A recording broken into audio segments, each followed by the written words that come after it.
les questions des radicalités sont de plus en plus présentes dans nos sociétés et marquent, aujourd'hui encore, une émergence identitaire, culturelle, cultuelle, morale, éthique, etc. Ce qui semblait des sujets éloignés il y a quelques décennies, aujourd'hui, touche tous nos éléments. Et ici, en France, la plus grande difficulté, c'est qu'elle se confronte à un principe, au principe né de la Révolution et de l'universalisme républicain. On va essayer d'éviter de casser le matériel. Aujourd'hui, nous le constatons, et vous le constatez toutes et tous, les radicalités sont de plus en plus présentes, sous toutes leurs formes. On le voit dans les médias, on le voit dans la société, on le voit à l'hôpital, comme nous le voyons à l'université. Aujourd'hui, certains chercheurs ne peuvent pas assumer leurs cours ou leurs séminaires pour des raisons de sécurité. Bref, c'est une question assez prégnante. La démarche que je vous propose dans cette intervention propose de partir de généralités pour finir au particulier, en tout cas de ce que moi je comprends des radicalités dans le monde hospitalier, qui sont souvent communes avec celles de la fonction publique, soyons clairs là-dessus. Pour comprendre ces radicalités contemporaines et actuelles, il faut regarder l'histoire. Et je crois que l'un des tournants sur ces questions-là est celui de la chute du mur de Berlin.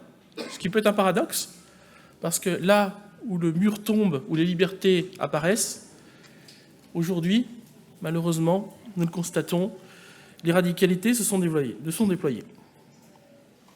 Et pourtant, la chute du mur a entraîné un espoir, à tel point qu'un Américain, Fukuyama, a parlé de la fin de l'histoire en 1992. Or, il faut constater qu'aujourd'hui, ces principes édictés par Fukuyama et auxquels nous avons cru toutes et tous à la fin des années 90, au début des années 90, sont aujourd'hui menacés. Dans la démonstration de Fukuyama et la fin de l'histoire, il estimait que les démocraties libérales avaient gagné, ce qui est une réalité historique et politique. Que le trend global allait permettre de proposer un modèle libéralisé qui ferait que toutes les questions identitaires, toutes les questions de radicalité allaient s'effondrer et s'effacer dans la globalité. De plus, pour Fukuyama, l'ouverture permettait d'imaginer que l'économie de marché, l'attrait du business, etc., allaient là aussi participer à ces éléments. Et donc, il allait jusqu'à envisager, dans cette fin d'histoire, que nous étions arrivés à la fin de notre modèle et que l'humanité allait donc évoluer dans un monde apaisé, non plus basé sur les idéologies, les religions, les politiques, les croyances, mais sur quelque chose qui relevait du modèle économique. Force est de constater qu'aujourd'hui, nous en sommes bien loin. L'Europe, très vite, a vu ces questions s'effacer.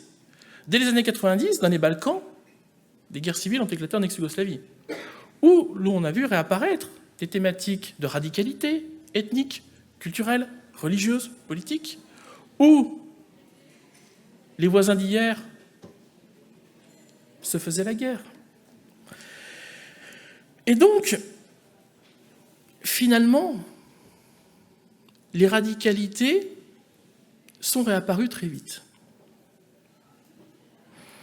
On peut donc dire à ce stade de notre réflexion que la radicalité se lie souvent à une forme d'identité, qu'il faut nuancer toutefois, mais sur laquelle il faut revenir. Une identité n'est pas forcément négative, à partir du moment où elle construit quelque chose. Mais elle peut le devenir si elle devient exacerbée.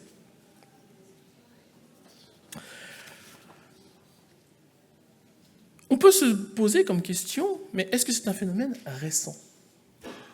Il se trouve, et là permettez-moi de prendre ma casquette d'antiquisant, que pendant ma thèse, j'ai été amené à travailler sur un groupe politico-religieux qui s'est révolté contre Rome, pendant la guerre des Juifs contre Rome, qu'on appelait les Zélotes, qui était un groupe politico-religieux. C'est-à-dire qui à la fois aspirait à créer un État juif indépendant, et en même temps exacerber une identité politico-religieuse, qui allait jusqu'à remettre en cause la société dans son ensemble. Tiens, des choses que l'on retrouve aujourd'hui. D'ailleurs, Martin Goodman, professeur à Cambridge, a très justement rappelé que c'est un problème de religious ideology.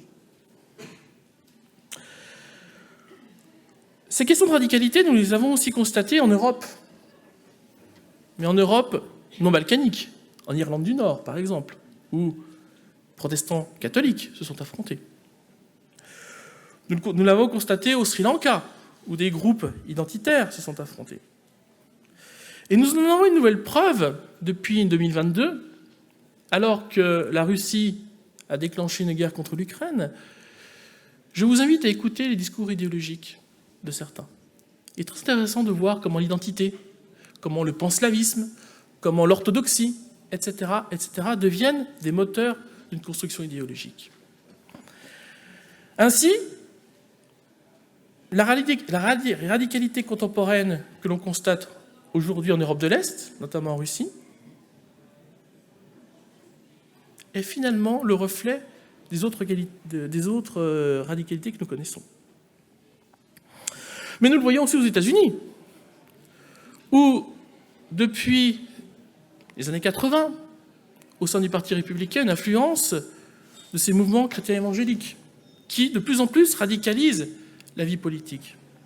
Cela a commencé sous le président Reagan, cela s'est accentué sous la présidence de M. Trump. Le Tea Party, qui était un groupuscule au départ, que tout le monde prenait pour un groupe de fous, a pris une influence de plus en plus importante dans le Parti républicain aux États-Unis, et avec une certaine aussi influence chez le Parti démocrate, faisant d'une Amérique un territoire divisé en deux, entre une Californie, progressiste, humaniste, ouverte, et un camp conservateur, religieux, voire ultra-religieux, teinté de millénarisme et de messianisme. D'ailleurs, on retrouve cette notion lorsque le président Trump a décidé de délocaliser l'ambassade des États-Unis de Jérusalem à Tel Aviv, de Tel Aviv à Jérusalem, dans la loi appelée Jerusalem Embassy Act, où clairement l'influence religieuse a joué là-dessus.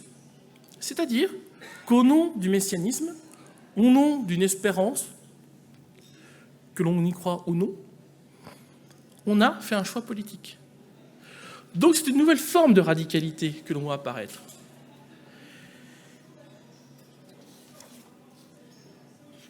On le voit et on le ressent. Aujourd'hui, aux États-Unis, 25% de la population est influencée par ces éléments-là. Et on l'a vu sur l'abrogation de l'arrêt Roe versus Wade sur l'avortement.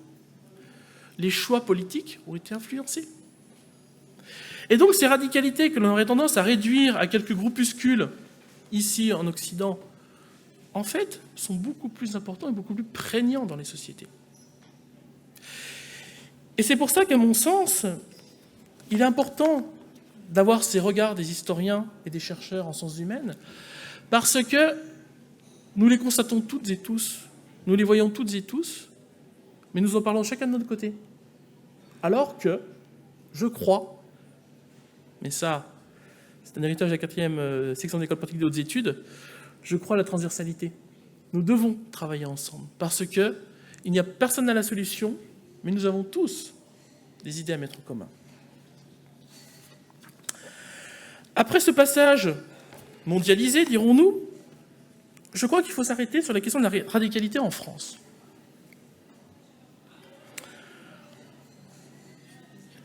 Les élus le savent, les responsables le savent, nous n'y échappons pas.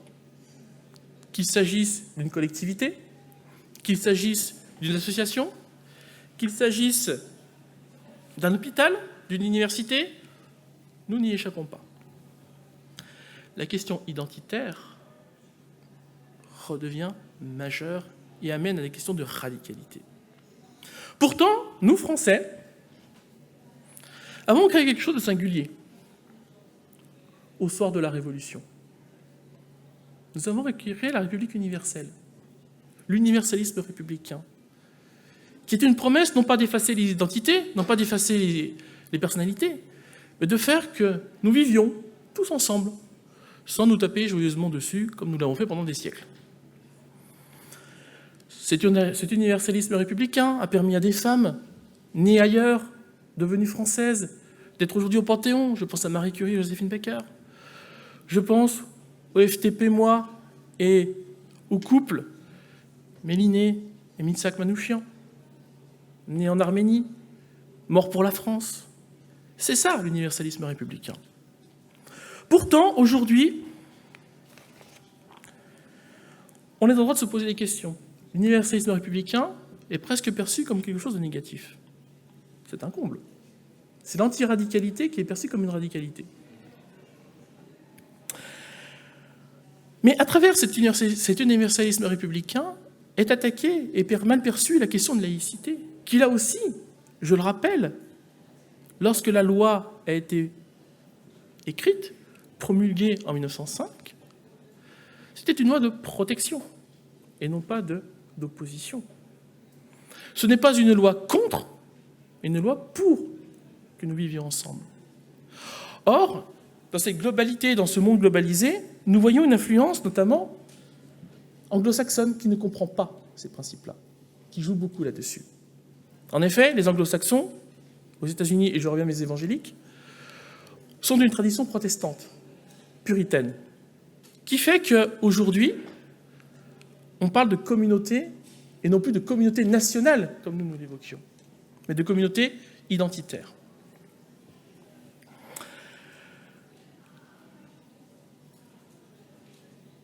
Donc en France, s'affrontent deux approches. L'approche républicaine, qui est notre bien commun, et une approche qui voudrait proposer autre chose, proposer une autre approche plus communautariste. Et communautariste au sens large du terme, parce que ça ne touche pas qu'une religion, ça ne touche pas qu'un groupe social, ça touche l'ensemble de la société. On le voit, et Cyril, tu en parlais tout à l'heure, l'émergence des fake news, l'émergence de la contre-information, de la contre-presque culture, où l'on remet en cause les choses. Mais il serait dangereux, à mon sens, de limiter ces radicalités à quelques personnalités, limitées intellectuellement, gourous ou je ne sais quoi. L'histoire est à regarder de près. Je vais prendre un exemple qui est frappant. Pendant la Seconde Guerre mondiale, sur le front de l'Est, vous aviez des groupes de SS que l'on appelait les Einsatzgruppen, qui ont commis la Shoah par balle. La plupart étaient, certes, des soudards sortis de prison ou sortis des antisémites notoires acharnés. Mais leurs chefs, leurs leaders, leurs officiers, qui sciemment donnaient les ordres, n'étaient pas des soudards. C'était des intellectuels, des universitaires, des docteurs, des musiciens, des gens éduqués. Et c'est un point important sur lequel il faut que nous réfléchissions toutes et tous, c'est que malheureusement, l'éducation, la culture ne protègent pas toujours des radicalités.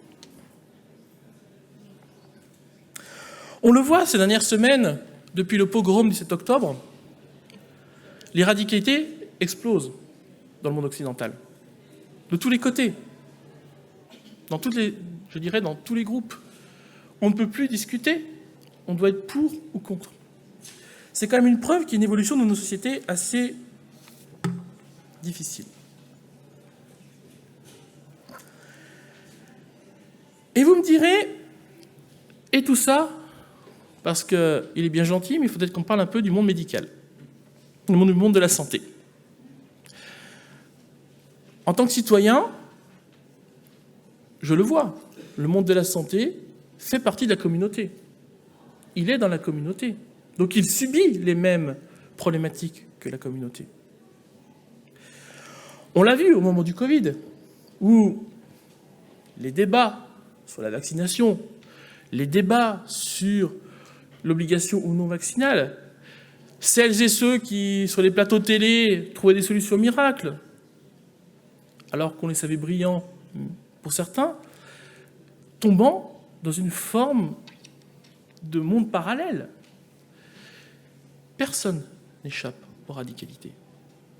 Et nous pouvons toutes et tous être touchés par les radicalités. Et je pense, par rapport à cet après-midi, notamment sur les fake news, c'est un vecteur important d'évolution de ces choses-là. On n'écoute plus les scientifiques, qu'ils soient médecins ou universitaires. On ne nous écoute plus. Par contre, un hurluberlu sur TikTok, un tweetos, enfin un X, je ne sais plus comment on dit maintenant, qui va avoir une communauté, un influenceur, qui sait parfois à peine lire et écrire, pardon, mais c'est assez détestable, va être mieux perçu, va avoir plus d'influence qu'un professeur de médecine, qu'un maire, qu'un universitaire. Le problème, il est là. C'est un problème global. Et quand je vous disais que c'est un problème global et que nous ne pouvons pas l'imaginer sans transversalité, oui, il faut que nous réfléchissions ensemble. À l'hôpital, dès 2022, Le Figaro évoquait un rapport sur la montée du radicalisme religieux à l'hôpital. Est-il surprenant? Non, parce qu'à l'image de la société, ce radicalisme monte. Mais je rappelle une chose importante, il ne concerne pas qu'une croyance. Ce ne sont pas que les musulmans qui se radicalisent. Regardez chez les catholiques intégristes. Il y a aussi une radicalisation de plus en plus forte. Chez les protestants évangéliques, qui gagnent des parts d'influence dans nos sociétés occidentales. Aux États-Unis, au Brésil, en Europe aujourd'hui. Et je parle des évangéliques nord-américains, je ne parle pas des protestants calvinistes ou luthériens, c'est une chose différente. On le voit régulièrement sur les questions de l'IVG, où ces questions sont débattues, ou les questions morales, où la clause de conscience est évoquée régulièrement. D'ailleurs, il est intéressant de voir que dans certains arguments sur la clause de conscience, on retrouve les mêmes que les pro-life aux États-Unis. De là à dire qu'il y a l'international de l'anti-IVG, il n'y a qu'un pas. En 2018, c'est un peu plus ancien, mais ça donne quand même des chiffres intéressants. En Italie, dans un article de Libération, des statistiques ont été faites et 70% des obstétriciens, je vais y arriver, faisaient valoir leur clause de conscience. 7 sur 10. C'est dramatique. C'est un moyen de contourner la loi. La loi n'est pas abrogée, elle existe, mais vous n'avez pas de médecin pour pratiquer. Et là, c'est dramatique. C'est-à-dire que nous sommes tous confrontés à ces questions-là. Comment, ensemble, on peut y répondre? Comment faire que l'idéologie, les croyances, ne prennent pas le pas sur nos qualités, sur nos travaux? Un fonctionnaire, on ne lui demande pas d'abjurer sa religion, sa croyance, ses opinions philosophiques, politiques. Simplement d'accepter la neutralité. Mais la loi de 1905 ne dit pas autre chose. Elle ne vous demande pas une conversion à je ne sais quoi. Elle vous demande simplement d'être neutre. Et c'est là, je crois, que nous avons un problème aujourd'hui d'incompréhension. Pour l'anecdote, J'ai été interrogé en mois de décembre à l'Université de Franche-Comté par un étudiant, alors que nous intervenions pour la journée de la laïcité, avec un collègue moderniste. Personne n'est parfait. Allez, petite bisbille entre écoles doctorales. Non, plus sérieusement et plus prosaïquement, un étudiant me posait la question, mais que pensez-vous du fait que la plupart de mes camarades estiment que les lois religieuses priment sur les lois de la République? Ah, vaste question. Vaste question. Est-ce que c'est une radicalité? Oui, ça peut être une radicalité, et que l'on peut retrouver dans le monde de la santé. C'est-à-dire que la clause de conscience peut aller jusque-là. Le service public, qu'il soit de sécurité, d'éducation, de santé, doit assurer une mission de neutralité. Il doit être là pour tout le monde. Et c'est bien la difficulté, c'est comment gérer ces questions-là. Et je crois qu'il faut donner des outils aux personnels de direction, aux chefs de service dans le monde hospitalier. Parce que sans les outils, personne n'y arrivera. Mais ces outils, ce n'est pas un Gugus qui vous fait un cours magistral. Ça ne sert à rien. Ces outils, c'est de partir des besoins, des constats du terrain et de travailler en transversalité. C'est vraiment une conviction que j'ai développée depuis plusieurs années, en travaillant notamment à l'Université Paris 8, Vincennes-Saint-Denis. Voilà, je vous dis que nous sommes confrontés à certaines problématiques assez difficiles, sociales et sociétales, où nous nous rendons compte que sanctionner, ça peut le faire, mais ça ne résout pas le problème. Le problème, c'est qu'il faut casser la radicalité à sa base. Et pour casser la radicalité, il faut que les femmes et les hommes qui sont en face puissent y répondre par des outils. L'outil est la base. Mais l'outil ne se crée pas ex nihilo, ne se crée pas dans un bureau, dans un UMR ou je ne sais où. Il se crée à partir du terrain. Donc il est important que nous... J'arrive à la conclusion. Parfait. Donc je crois sincèrement que pour ces questions de radicalité, il convient que le monde de la santé s'ouvre à des solutions, appelle et travaille en transversalité avec les sciences de l'homme, qui ont des solutions aussi à apporter, parce que nous travaillons au quotidien dessus, mais nous n'avons pas forcément les besoins de territorialité.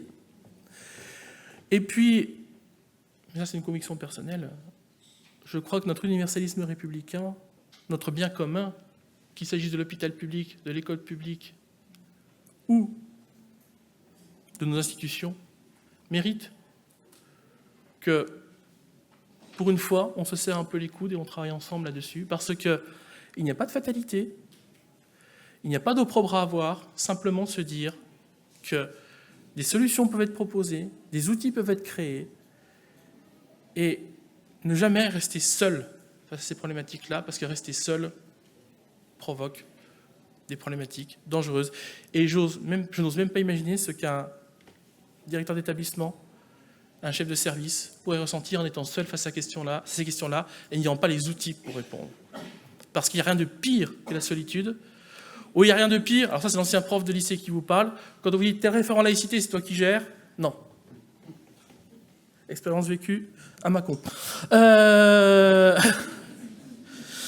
Voilà, donc à un moment, laissons-nous, donnons-nous, travaillons ensemble, parce que je crois sincèrement qu'il faut, non pas des grands mots, mais des outils pour combattre ces problématiques. Je vous remercie.